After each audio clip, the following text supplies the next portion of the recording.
Whether it's a movie night or just midday, Skinny Pop is a salty snack that keeps on giving. Made with just 3 simple ingredients for an irresistibly delicious taste and a large serving size that lasts. Deliciously popped, perfectly salted. Skinny Pop, popular for a reason. Shop Skinny Pop now. TaxAct knows every small business owner has different tax filing needs. With TaxAct, you can file yourself with the help of an expert, or TaxAct can do it all for you. You're the boss, the head honcho, the top banana. And TaxAct is like your loyal, trusty tax aide, ready to pounce on any tax needs you might have. TaxAct is dying to pounce on some small business tax needs. TaxAct. Let's get them over with. Adobe Acrobat, your new foundation. Use PDF spaces to generate a presentation. Grab your docs, your permits, your moves. AI levels up your pitch, gets it in a groove. Choose a template with your timeless cool. Come on now, let's flex those tools. Draft, design, deliver, make it sing. AI builds the deck so you can build that thing. Do that, do that, do that with Acrobat. Learn more at adobe.com/do-that-with-Acrobat.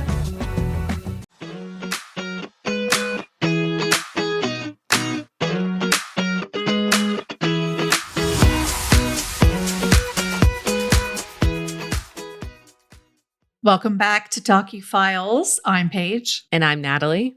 A lot of our listeners know by now that I am the self-proclaimed fundamentalist specialist here at the Murder Diaries empire, if you will. And Natalie's shaking her head yes at me because it's so true. I'm nodding yes. It is true, but that's why we love you. Thank you for feeding my ego a little bit there, okay?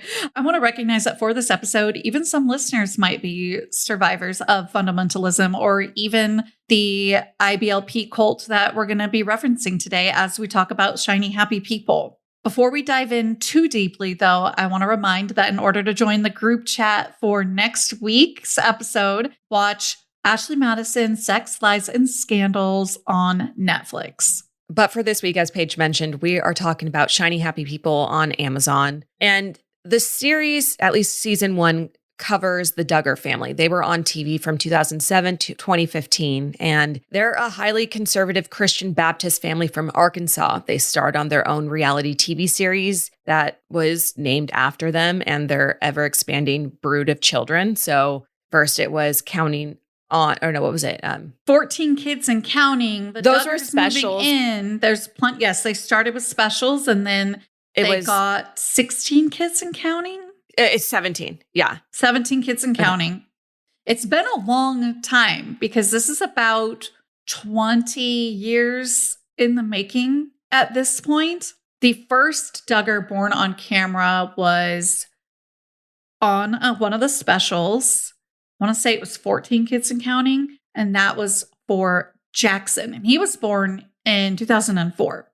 And let me tell you, I'm not even looking at notes when I say that. I am sick in the head. I am ill. I know them mostly in birth order. The Bates, who are good friends with the Duggars or have been. They also have 19 kids. I've talked about them before, and they're all like around the same ages as the Duggar children as well. I can definitely do them in birth order, and it's not even on purpose. I just am fascinated by these people. And I mean, you're not alone in that fascination with this family. Right. Because they were a juggernaut on the TLC network. They made TLC what it is now. Mm-hmm. The documentary we watched acknowledges that. And they acknowledge that when TLC was first exploring, showcasing this family that belonged to Jim Bob and Michelle Duggar, it was TLC stands for the Learning Channel. They would have surgeries, showcased on the network. They had other learning series or learning. What am I trying to say? They had other like-educational It was nothing series. Like it is today, which is I Love a Mama's Boy and like a lot of kind of, I'm just going to say kind of trashy reality TV. That's what it is. And someone in the documentary, I forget who it was, acknowledged that it should probably be called something more akin to like the Lurking Channel nowadays, because it is mostly made up of shows that you can't help but watch. They are car accidents waiting to happen. It really gave us a peek into the life of a family that lived like that. Like a lot of people didn't even know what the IBLP was. Now, some in the documentary mentioned that, the Duggars making this life following the IBLP and the principles there within from Bill Gothard, who created the IBLP, they kind of liken that, hey, maybe they actually brought a lot of people to the IBLP by making this look like such a wonderful way of living. To me, I honestly, my experience with it probably turned me more away from ever living like that. For me, in my experience, it was much more the fascination route. And I do want to argue that I think for most people, it was the fascination route. Right. And what always really, and I might say angered me, but it really turned me off from them as a family in terms of like, oh, what great people, was I recognized immediately the exploitation of an audience that they thought was doing something wrong by even having a TV in their house. I mean, the Duggars, and they were very clear about this throughout the IBLP too, that like you could like watch IBLP videos, maybe something Christian oriented, but we're not even talking like Hallmark Channel. Like I'm serious. Like it was very strict what could ever be on that television. So to me, I'm going, there's cognitive dissonance there. You're creating a show, but then yet you don't let your kids watch, and you might not even let them watch this show if it wasn't your family. So there's cognitive dissonance there. And Jim Bob, the patriarch of this family, he always got away with this by saying, and this is said to his niece, who we love, Amy Duggar King. He kind of mentioned like, oh, it's a ministry. It's a way to minister for the Lord. And it's like, honestly, it didn't come off like that. This show was, hey, watch us, let us make money. And that is okay. That's what reality TV is. That's the honest truth behind it. So that to me, I already didn't have trust in them. Again, it was just much more fascination because it was genuine that these principles that they followed, or this group, the IBLP, which is a Christian cult, it was real. They were part of it. They were leaders within that community.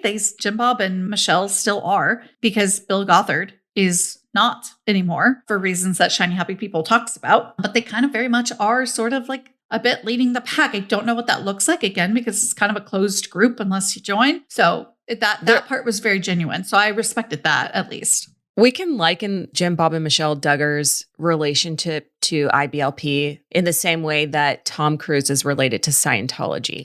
They are very big names tied to this sect, this religion, this cult, whatever you want to call it. Because I do want to acknowledge that their version of Christianity really isn't based on the Bible. It's based on Bill Gothard's IBLP teachings. And so this man, Bill Gothard, who's like 88 years old now, basically took what he interpreted from the Bible and twisted things and put it all together and package it for these families.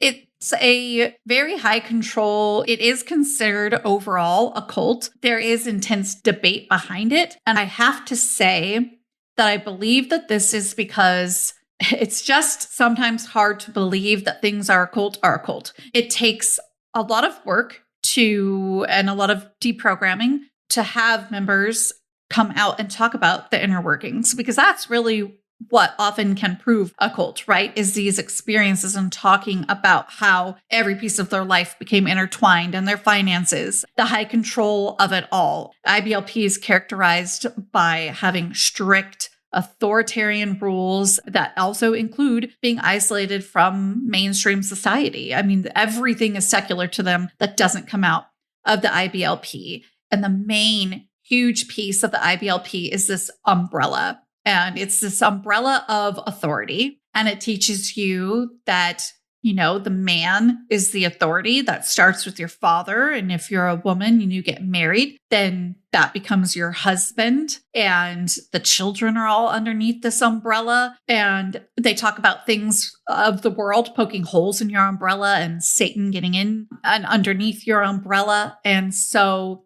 it takes a lot of these principles as well and gives excuses to do things like, and pushes ideas like blanket training, where at 6 months old, you start with an infant, 6 months old, you put them on this blanket and you put a toy that they want off the blanket and you whack their little hand when they try to grab it. And then when they try to grab it again, you whack it. And it's this idea of breaking this free will spirit of that child. So as you are rearing them, which I think the book is called that they follow. And this is in that community and beyond, unfortunately. And it's called To Rear Up a Child or something like that. The name is escaping, but it's similar to that. And it talks about that. And they absolutely do it. And to the point, people are so concerned about this blanket training that to the point where like when any of the Duggar girls have had children, which many of them have now. Like multiple children each.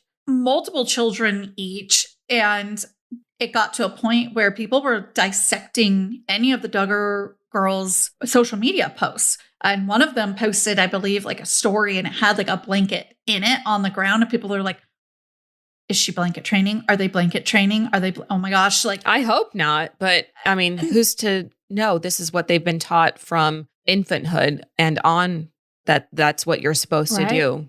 Right. And luckily they did come out and say don't worry that you saw a blanket in that post. Like, I'm not blanket training. I'm pretty sure they did end up having enough pressure that they had to say something. Mm-hmm. And a lot of them don't follow IBLP, especially now with things that have come to light about it to the point where there's a documentary about it, right? But a lot of them followed it until very late in life. But yeah, a lot of them, will wear jeans and still practice Christianity, but under what we would consider not extreme. A less high demand version of it that, doesn't involve a man telling families how they need to be when he doesn't even have a family or a wife of his own. And the man you're referencing is Bill Gothard. Like he was never married.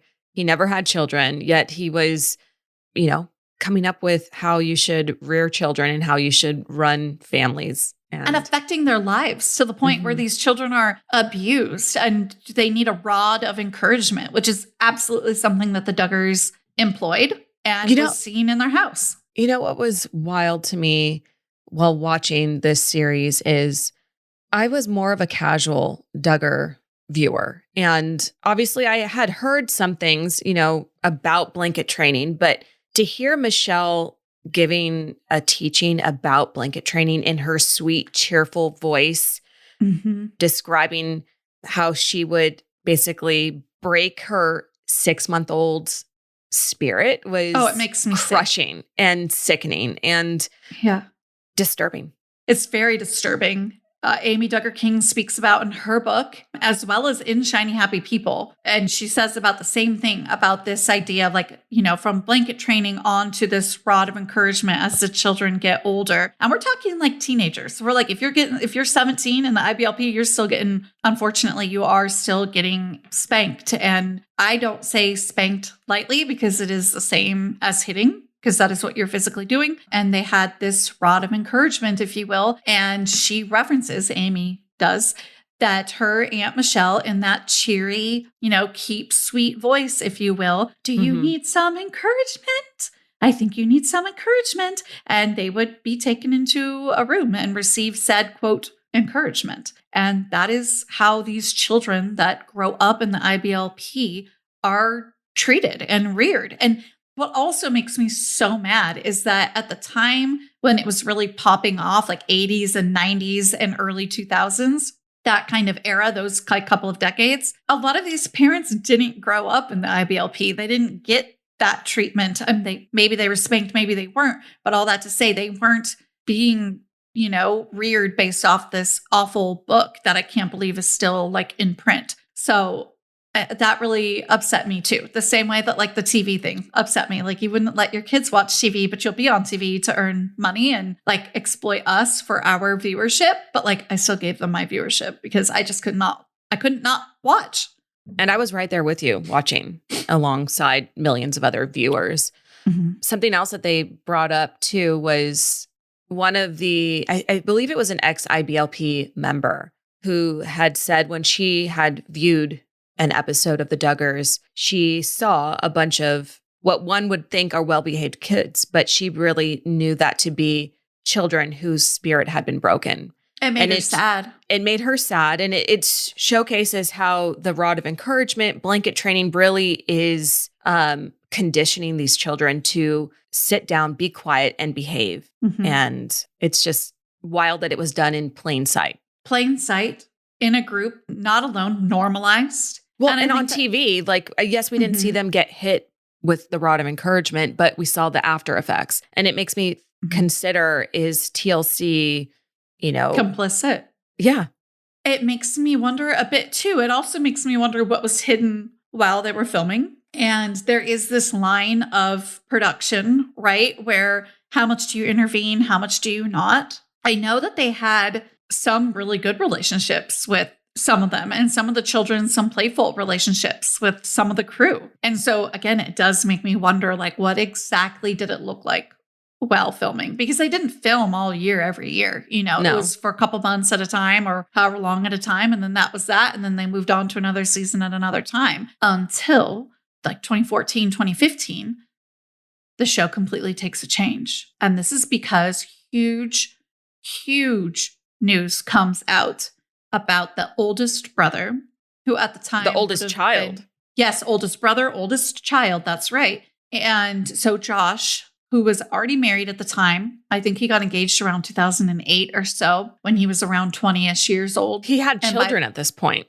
At that point, he definitely had children because his oldest daughter was born in 2009 or 10. So, which is right around the same time as his youngest sister. And I know that they had a few more children after that. And again, we're talking about 2014, 2015. So he definitely had a few children at this time, probably 4, if I'm thinking correctly, probably 4. So 4 children around this time. And we find out that since 2006, so that was 9 years at this point-ish, that the Duggars had been harboring a very dark secret and we very much want to be sensitive here because these are survivors that have their own books and their own stories to tell. So please go read their books, go read their stories. But unfortunately, news came out that Josh had molested at least 4 of his sisters. And it has all gone from there because Josh has now had further scandals. But this is a scandal that really comes out in 2014, 2015. And the documentary really takes this moment and looks at Josh Duggar and the Duggar family and what's happening with them, and looks at the broader picture of the IBLP. And they make the suggestion that he really isn't an outlier. He's more of an outcome of this system that Bill Gothard had been teaching all of these families. Mm-hmm. He taught them to protect male authority, to silence victims, to reframe abuse like as a moral failure rather than something that's happening to them in a harmful way. And to stifle sexuality. Yes. And so it really does open up this huge conversation and takes a dive into what exactly was happening within the IBLP as a whole. So they used the Duggar family to be a funnel into this conversation. But I don't want to go too far away from what exactly happened with Josh. Obviously, that is something that we've sort of touched on in the past. I believe in unscripted episodes before.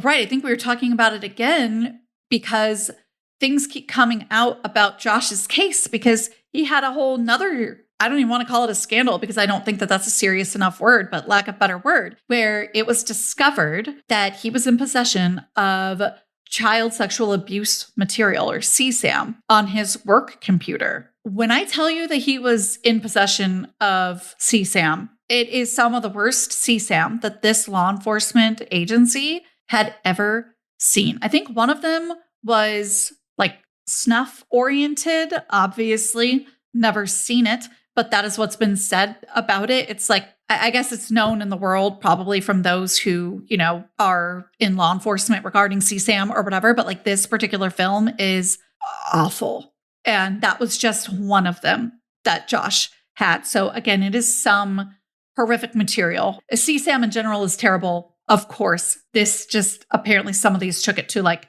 another level and another level. So anyways, Josh is now doing time for that. And his case was kind of ever evolving in recent years. So that's probably why we were talking about it. And now, on top of the scandals with Josh and everything he had going on, his younger brother, who is the 3rd brother born, but not the 3rd child born, Joe, who is 7 years younger than Josh, he has now admitted to sexually assaulting a 9-year-old in 2020. Now, we do not know who this 9-year-old is in terms of how is this 9-year-old involved with, Joe and or the Duggar family or anything like that. Rightfully so. This is a survivor. They are about 14 years old now and have finally come out about it. And Joe, in a phone call that was recorded, I believe by the father of the girl, if I am correct, he admitted that, yes, that happened.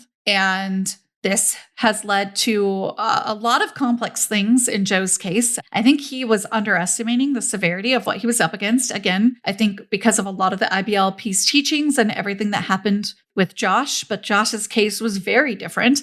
This case involves a whole nother state other than Joe lives in, which is the state of Florida.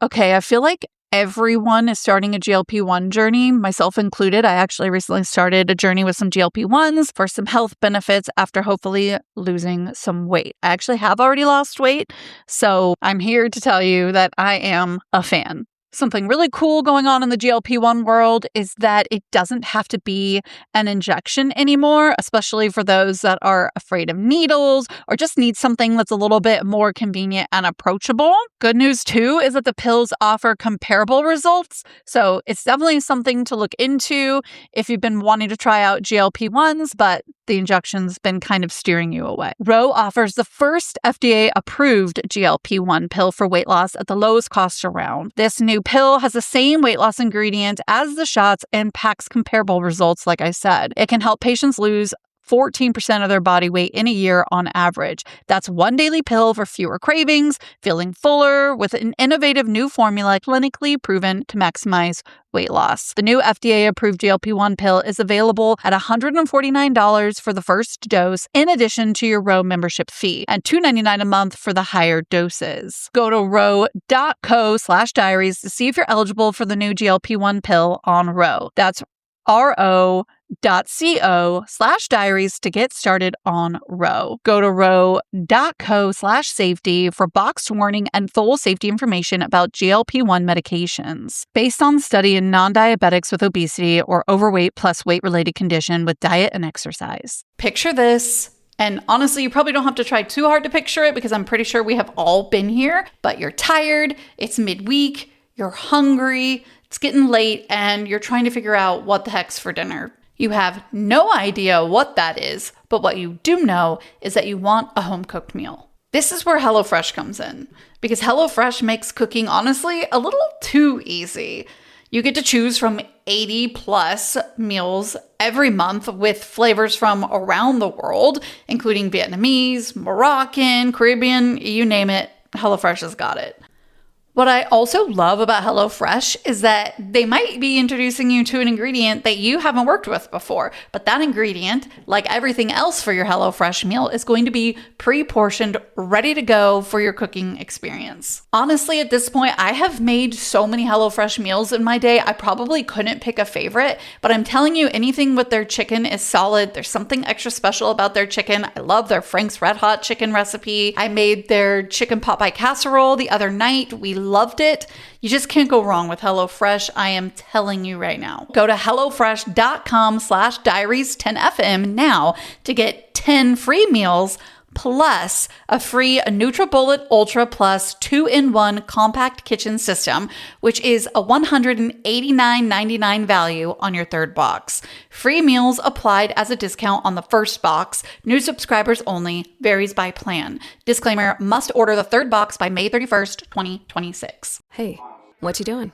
Are you doom scrolling other people's vacations? Miami, San Diego? With Expedia, your trip can earn rewards which you can use towards your next eligible stay. Soon, people will doom scroll you. Expedia, the one place you go to go places. Terms apply. How many discounts does USAA Auto Insurance offer? Too many to say here. Multi-vehicle discount, safe driver discount, new vehicle discount, storage discount, legacy. How many discounts will you stack up? Tap the banner or visit USAA.com/auto discounts. Restrictions apply.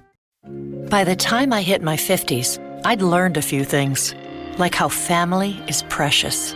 Work can always wait. And 99% of people over 50 already have the virus that causes shingles. Not everyone at risk will develop it, but I did. The painful, blistering rash disrupted my life for weeks. Don't learn about your shingles risk the hard way. Talk to your doctor or pharmacist today. Sponsored by GSK. I was going to say, and it's Florida, so they have much more stringent rules, and he could be in jail up to life. He will be there forever.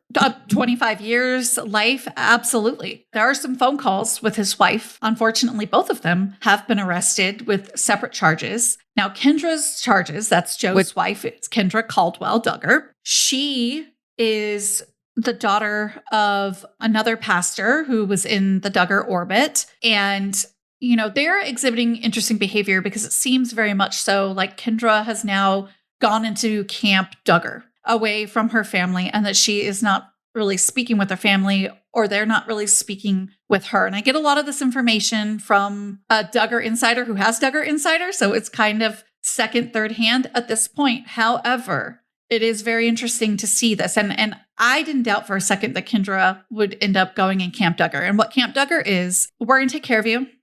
We're going to give you a house. You're going to have everything taken care of you, much like Anna. I was going to say they did the same thing with Anna after he was arrested. Yep. It's, hey, keep sweet and be on our side and we'll take care of you. Well, and that's what's happening. They know what's at stake. They know that there are probably more skeletons in the closet that will be coming out in the very near future.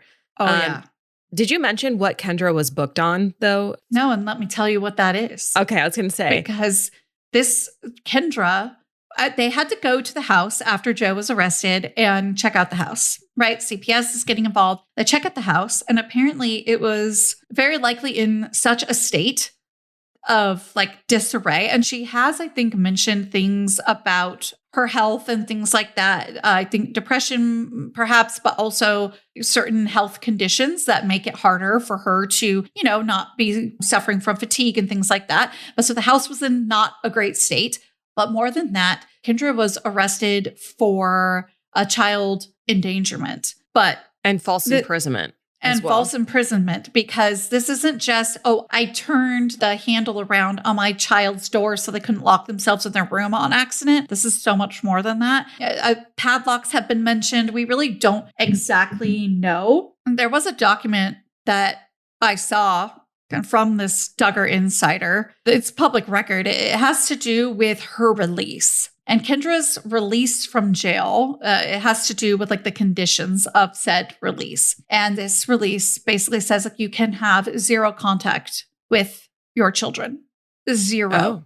And if she ever wants to see them again, I mean, that's the children's only hope. Like they're never going to see their dad again. I can tell you that right now, not before 18. Where are the kids right now? If she's with Michelle Duggar and Jim Bob Duggar, where are the kids? But they are safe. We do not know exactly who they're with, but they are safe. We know that. And she cannot contact them. She cannot contact who has them. It does make me wonder if her parents have them. This Duggar insider has not said where they are. And I think rightfully so, because these are 4 minors and they're young. I think their oldest is like 7, 8 years old. So I feel like it's good to, you know, for them to have that protection. We don't need to know where they are, but it is nice to know as the public that they're safe, you know? I guess when I asked where they were, I wasn't necessarily wanting to know their exact whereabouts. I guess I was curious as to, first of all, I didn't know that they had been taken from her custody. And now that she is with the Duggar family, the bigger Duggar family, I guess it just was a surprise and made me curious as to if they would have been placed into the foster care system or maybe with her family if she's not in contact with them. I guess that would make sense. Not that we need to know, but right. I guess that was why I brought it up. I'm sorry, that was totally not like at you. Like, Natalie, why would you want to know? Because I didn't take it that knew way. What you meant. I just wanted to clarify for anyone listening because, you know, sometimes we say things and it may not come across exactly how I meant it. I know you understand where I was coming from, but good. This whole Joe Duggar thing, though, really ties in with what the documentary was arguing, that this isn't an isolated incident. Documentary information. Yes. Like this is events. Just, you know, within the last couple of weeks that this has happened. And so I would say that maybe they were right on the money with their claims about the abuse within the IBLP not being a glitch. It's more of a common occurrence. Absolutely. And these men are taught that they're the authority in their home and vastly underestimating the rule of law. And they are also taught, and this is for everybody in the IBLP, that, all sin is what is sin. And taking out the context of law, sure, okay, yeah, a sin's a sin. But when you really put it down into law, we treat different crimes differently. They have different sentences. They have different even classifications sometimes, right? Misdemeanor, felony. And that is overlooked. And when you break the law, that can't really be overlooked. It's what you're up against. And all that to say, when this happens in a family, it makes sense why, Anna stays with Josh and why Kendra is on the phone with Josh talking about Joseph. Excuse me. Yes, with Joseph. Oh my goodness. They all start with J, by the way, if you didn't know that about the Duggars. All 19 kids. All 19 kids, actually, technically all 20, because there's also Jubilee, who was a stillbirth. But all that to say that these women stay because to them, this sin is the same as if they had stolen something. But we know in the context of our earthly reality that affects this little girl way different than if he stole something from her room or her house. You know what I mean? And so it didn't shock me at all that Kendra's there on the phone with her conditions of release of not talking to her children, chatting it up 20 minutes twice a day with Joe and talking about, how are you? Are you okay? Oh my gosh, you're in your cell 23 hours a day. And he's over there, not asking her how she is, but she's offering it up. Hey, should I say who it was? Where I am? Maybe I shouldn't. And he's basically like, yeah, don't say where you are because these phone calls are recorded. And she tells him, well, yeah, they've got a nice place for me. I'm good. Oh, praise be. And so it's just interesting interaction to hear this one phone call that was available on YouTube between them. And yeah, Kendra's staying with him through this. And it's I think they have 3 daughters. I know they have a son, and then I'm pretty sure that they have 3 daughters. I know they have 2, and I think the 4th was another daughter. So it's can you imagine? What if Joe did that to your daughter or somebody else did that to your daughter? How would you feel? What would you think? Well, we know what they would do if someone did it to their daughter. Stand by the guy, I guess. Well, in the documentary, we find out what happens to Josh's first victims, his sisters, which are Jim Bob and Michelle Duggar's daughters. They choose to protect their son over their daughters. They don't take him out of the home right away until it becomes an issue brought up by other parties. Mm-hmm. And then he's eventually brought back. And what they do to keep their daughters safe is they lock all of their daughters in their room at night. They lock the boys in their joint room at night. And that's sort of the end of it. They don't... Well, you know where they sent him? They sent him straight to an IBLP institution called Alert, which is some creepy paramilitary. I'm sorry, it's very creepy and disturbing, this Alert Academy. I think he also built houses for one of their programs as well. So, that's what they said he was doing. He's just building house. Oh, well, right. Yes, he was doing work like that, but they acted like it was just missionary work or just it was doing a punishment good works for the serious molestation that he had done. And I think they really only did it much like you mentioned, because this is one of Jim Bob's best friends who had a daughter that Josh almost married. He did had no idea about that.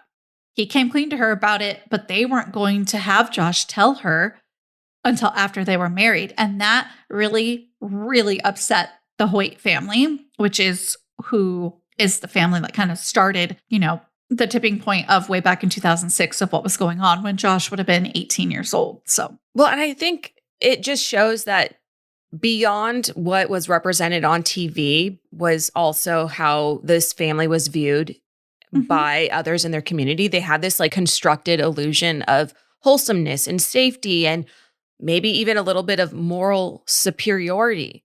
And it really was all of a lie. If you listen to or read Amy Duggar King's book, you can feel that sense of superiority that she's now understanding that her cousins and her aunt and uncle had over her. If you're not familiar with Amy Duggar King, she is Jim Bob's blood-related niece, Michelle's by marriage. Jim Bob's sister is her mother. Amy has the Duggar last name because her mom never changed her last name because they didn't get married, I think, until Amy was 22 years old, which she talks about in her book. So, and it is a very interesting book. She talks a little bit about her own experience. She talks about experience through the Duggar family, but again, also her own life, which is, she is a colorful human with her own story. So definitely highly recommend that. It just came out in October, her book. It was very interesting. So thank you, Amy, for ever sharing your story if you're listening. But all that to say, when you're listening to that book, there was that air of superiority that you're talking about. Like, and then once they started filming, she became, much to her chagrin and very undeserved, the, crazy cousin Amy, she's the worldly one and she wears pants. And, I just wanted to tell Amy when I was reading the book, I just wish I would have been able to tell her, knew her where I could contact her like that. But just tell her that we did not see you as crazy as the viewers. We saw you as the world that we lived in, the reality. And we saw the Duggars as the isolated. Yeah, she was the relatable one. Right. She was the relatable one. They wanted her to seem crazy because in their isolated IBLP world, in their cult, she was, right? She was an outsider. They were, quote, better. But she was more of what we related to. You and I would have gone to high school with her. You know what I mean? And so it's she's just like any other fun, bubbly girl. And she is just so cute. I really love, watching any of her interviews and reading her books and things like that. So anytime she shares, I try and listen. But the Duggar spectacle grew and grew beyond because TLC realized that people were fascinated with this family. And there was multiple families that they tried other shows with. I think only the Bates were as successful, and they went on to a Christian channel called Up Faith and Family. And they also, you can also catch another show the Bates had on YouTube called the United States of Bates, but Bringing Up Bates, which had the most seasons. I think that show ran at least 10 years. That's on Up Faith and Family. And so only they were as successful. And again, they're very tied with the Duggars. But what I think is sad here as we talk about these other shows is when this news came out, TLC was forced to basically, figure out, okay, what are we going to do to be able to ride this Duggar wave still, but also show that we don't agree with what Josh did. And they came up with this idea of Jill and Jessa need to take this show on. But little did we know as viewers. Now, to me, I must say, I'm not saying I'm smarter, but to me, it just felt okay, well, that's still Duggar, but cool that we're supporting, two of the victims, the two victims that have named themselves. But I always felt aren't they still under this rule? But it's well, both of them are married by that point. So, okay, maybe not, And it turns out though that, little did we know as the public that they were still very much under the control of Jim Bob when it came to management of getting paid, which they never really did. And that's how they got treated. Josh got protected and they got no pay. Cool. They were trotted out onto news outlets like Fox News to publicly forgive their brother. They saved the show and never got paid. No, they never got paid. And it shows how Jim Bob's influence, how strong it is over the family, not just the ones living under his roof, but the ones that have grown up and started families of their own. He's still very much in control. And that's something that Jill talks about in the series. It's the contracts. It's the contracts, but also she acknowledges that, a few years into her marriage, when this new show starts, is the first time that she ever really told her father no. And it was not taken seriously at first. And he sort of presented it as, I'm your father, I'm asking you to do this. I guess it was for the filming of Counting On. They wanted her to come back to the US, but she was a missionary along with her husband. And I think on Honduras. I think so. And she had made a commitment to be there for a year. And so she said no. And she loved it, by the way. Her time there, Jill's time there was really special to her and her family, and her first little baby was there. And so, she didn't want to leave. No, she didn't want to leave. And she was asked by her father in a fatherly way. And then she was basically commanded, hey, actually, you signed this contract that I convinced you to sign the day before your wedding without telling you exactly what it was about, saying that you give your life to this show for the next 5 years, this family. You are going to be working whether you agree with it or not. You have this contract now. And I think that was, to me, the way she was explaining it really was the moment that she could see her father clearly for the first time. beyond just, oh, this is my dad. This is, this is a shark that he's going to do whatever it takes to protect the core, like the overall family. And sorry, no, you can keep going. Well, I didn't mean to cut you off. No, that's okay. What were you going to say? Well, I mean, he'll do whatever it takes to preserve the bigger Duggar family. And if that means, throwing a contract in his daughter's face and showing her that he means business and possibly facing legal action, he doesn't care.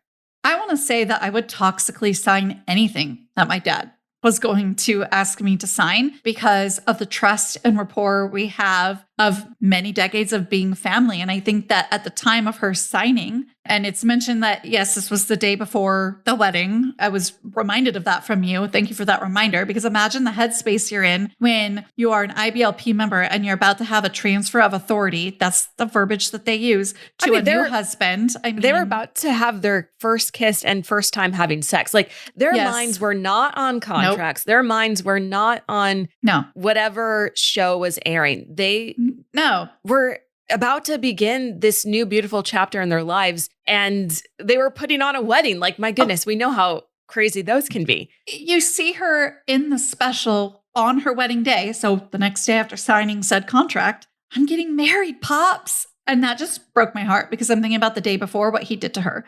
And he's about to walk her down the aisle. And she's like, I'm getting married, Pops, or I'm married, Pops. I don't remember what stage it was, but. Well, and how conniving of him. Oh, I know. And she's standing in her wedding dress while she says it. It just breaks me because I remember the moment of first seeing my dad in my wedding dress and thinking about that he would have done something like that the day before. It would crash your world down. It would break it apart. Everything you knew about this man, Yeah. And now we know that Jill, along with a few of her other sisters who are married and have started families of their own, have distanced themselves from the IBLP teachings and the Duggar family as a whole. Yeah, I don't think any of the married ones attend an IBLP affiliated events or seminars or IBLP affiliated church, anything like that. I do think that one of the older daughters, Ginger, I think she's the closest to anything like that because there is this pastor, I guess, with some pretty strict ideology of whose church they attend or attended or were affiliated with. I obviously don't know their private standing with any of that today. I am not them. I am not part of their family, but I know, that I could see that kind of switch happening in these moments too, though. So all that to say, though, that once they leave Jim Bob's umbrella, the husband is the one who, in their belief system, whether under IBLP or not, is kind of who's leading them to what church. And some have completely left the IBLP. The younger ones are still there. Again, the married ones, as far as I know, all of them are following Christianity, but not under IBLP, at least. Strict or high demand or not. It's just interesting to see the trajectory of each of these 19 children, many of whom are still at home. They span 21 years. We know the whole world's interested in this story right now, so we'll be keeping tabs on what's happening. But yeah, I think that's why this documentary hits so hard. It just takes the Duggar story from this wholesome family to what's really underneath the surface. And there's a lot that's there and a lot that has yet to come to light. Yeah. And again, we want to close with saying that we recognize that there are survivors within the story, and we want you to turn to any of their platforms to hear more about their stories and what they have to say. Thanks so much for being here. As always, we will be back next week with another documentary. Again, that for next week is going to be Ashley Madison, Sex, Lies, and Scandal. Before that, you'll be able to catch us on Monday with our Tragic Hollywood segment and Thursday with a true crime case that needs your attention. You can find us on social media at the Murder Diaries Pod, YouTube, Instagram, TikTok, you name it, we're there. Bye. Okay, I feel like everyone is starting a GLP-1 journey, myself included. I actually recently started a journey with some GLP-1s for some health benefits after hopefully losing some weight. I actually have already lost weight, so I'm here to tell you that I am a fan. Something really cool going on in the GLP-1 world is that it doesn't have to be an injection anymore, especially for those that are afraid of needles or just need something that's a little bit more convenient and approachable. Good news, too, is that the pills offer comparable results, so it's definitely something to look into if you've been wanting to try out GLP-1s, but the injection's been kind of steering you away. Ro offers the first FDA-approved GLP-1 pill for weight loss at the lowest cost around. This new pill has the same weight loss ingredient as the shots and packs comparable results, like I said. It can help patients lose 14% of their body weight in a year on average. That's one daily pill for fewer cravings, feeling fuller, with an innovative new formula clinically proven to maximize weight loss. The new FDA-approved GLP-1 pill is available at $149 for the first dose, in addition to your Ro membership fee, and $299 a month for the higher doses. Go to ro.co/diaries to see if you're eligible for the new GLP-1 pill on Ro. That's ro.co/diaries to get started on Ro. Go to ro.co/safety for boxed warning and full safety information about GLP-1 medications. Based on study in non-diabetics with obesity or overweight plus weight-related condition with diet and exercise. Picture this. And honestly, you probably don't have to try too hard to picture it because I'm pretty sure we have all been here, but you're tired, it's midweek, you're hungry, it's getting late, and you're trying to figure out what the heck's for dinner. You have no idea what that is, but what you do know is that you want a home-cooked meal. This is where HelloFresh comes in, because HelloFresh makes cooking, honestly, a little too easy. You get to choose from 80 plus meals every month with flavors from around the world, including Vietnamese, Moroccan, Caribbean, you name it, HelloFresh has got it. What I also love about HelloFresh is that they might be introducing you to an ingredient that you haven't worked with before, but that ingredient, like everything else for your HelloFresh meal, is going to be pre-portioned, ready to go for your cooking experience. Honestly, at this point, I have made so many HelloFresh meals in my day, I probably couldn't pick a favorite, but I'm telling you, anything with their chicken is solid. There's something extra special about their chicken. I love their Frank's Red Hot chicken recipe. I made their chicken pot pie casserole the other night. We loved it. You just can't go wrong with HelloFresh. I am telling you right now. Go to HelloFresh.com/diaries10FM now to get 10 free meals plus a free NutriBullet Ultra Plus 2-in-1 compact kitchen system, which is a $189.99 value on your third box. Free meals applied as a discount on the first box. New subscribers only. Varies by plan. Disclaimer, must order the third box by May 31st, 2026. This podcast is brought to you by Carvana. Selling your car should feel like one less thing on your list, not one more. With Carvana, it is. Just go to Carvana.com, enter your license plate or VIN, and get a real offer down to the penny. No back and forth, no surprises, just an experience you can trust.